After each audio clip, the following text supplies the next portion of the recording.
Coucou, on se retrouve aujourd'hui pour une nouvelle vidéo et on va parler des hommes sans visage ou des têtes rondes du Sahara. On peut les appeler des deux façons. Donc en fait, ce sont des bonhommes, des personnages qui ont été retrouvés dans des grottes. Donc là, on va parler d'art rupestre. Sauf qu'en fait, leur origine, leur explication reste encore un mystère jusqu'à aujourd'hui pour les archéologues et les chercheurs. Alors ces hommes sans visage ont été découverts dans les années 50 par Henry Lott, un ethnologue, et son équipe. Le truc, c'est que ces bonhommes-là, ils n'ont pas de visage, donc ils n'ont pas de traits distincts. Leur représentation, elle sort un peu de nous, notre réalité. Et les scènes de vie, enfin si on peut appeler scènes de vie, sont assez particulières. Je te laisse te préparer un truc à manger ou à boire et on se retrouve juste après.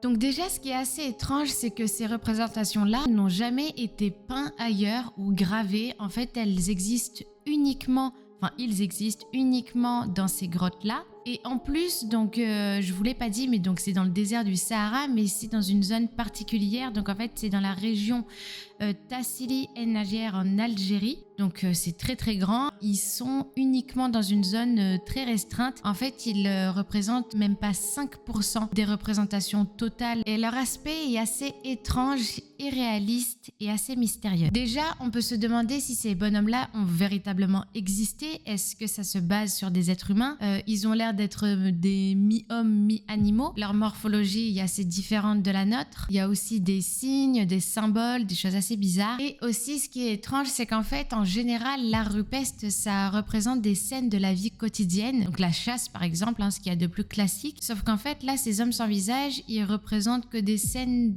de vie assez religieuses. En fait, on parle même d'orans, c'est-à-dire des personnages qui sont souvent en prière, donc il y a une dimension assez religieuse. Séphar, c'est une ancienne cité perdue qui se trouve exactement là où les hommes sans visage ont été trouvés. C'est la plus grande ville troglodyte au monde, donc troglodyte, c'est-à-dire qu'en fait, elle a été construite dans la roche, donc c'est souvent quasiment tout le temps souterrain. Il y a très peu de gens qui y vont, déjà parce que c'est assez difficile d'accès, mais aussi c'est très dangereux. Et justement, dans la ville de Séphar, il y a une peinture rupestre qu'on appelle le grand dieu de Séphar, donc c'est une très très ancienne peinture. Elle fait à peu près 1,55 m, elle a une tête et des excroissances sur les bras qui sont assez inexpliquées. Et Henry Lott l'appelait d'ailleurs l'abominable homme des sables. Et d'ailleurs, il y a une superstition locale qui dit que la ville de Séphar est hantée par des djinns. Il y a plusieurs théories concernant les têtes rondes et la première, c'est qu'en fait, c'est une représentation d'une pratique magico-religieuse très ancienne. Le fait aussi qu'ils aient par exemple pas de visage, c'est qu'en fait, ils portent tout simplement des masques et c'est assez courant dans les cérémonies ou encore les rituels. Ou tout simplement aussi,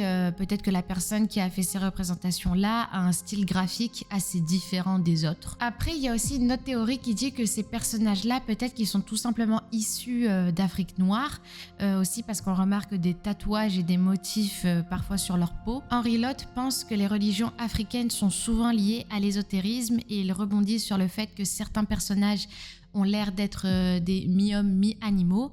Et en fait, c'est un concept qui existe et qui s'appelle le protéisme, donc dans certaines religions et aussi dans le chamanisme d'ailleurs. Dans le chamanisme, le principe, c'est d'avoir un animal fétiche et en fait, l'un est le double de l'autre. Pierre Riffard, d'ailleurs, il dit que le but du protéisme, c'est d'accroître ses pouvoirs, de prendre le pouvoir, la force de l'animal et de mieux comprendre le langage de la nature. Donc peut-être que justement, les hommes sans visage sont en train de faire ça. Ce qui est intéressant aussi dans la théorie par rapport aux masques, c'est qu'en fait, dans certains cultes africains, les masques sont aussi un canal pour entrer en contact avec des esprits, des entités et des défunts. Et justement là, est-ce que ça serait pas un hommage ou alors tout simplement, pas comme une séance de spiritisme, mais un moment où ils sont tout simplement en communication avec l'au-delà. Voilà, c'est la fin de cette vidéo. J'espère qu'elle t'a plu. J'espère qu'un jour, on en saura plus sur ces fameux hommes sans visage.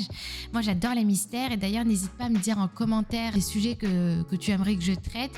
Je n'oublie pas les personnes qui m'ont conseillé de faire des vidéos et aussi par rapport au signe astrologique, j'avais promis de faire la suite parce que j'ai fait que pour le signe du Verseau et du Poisson.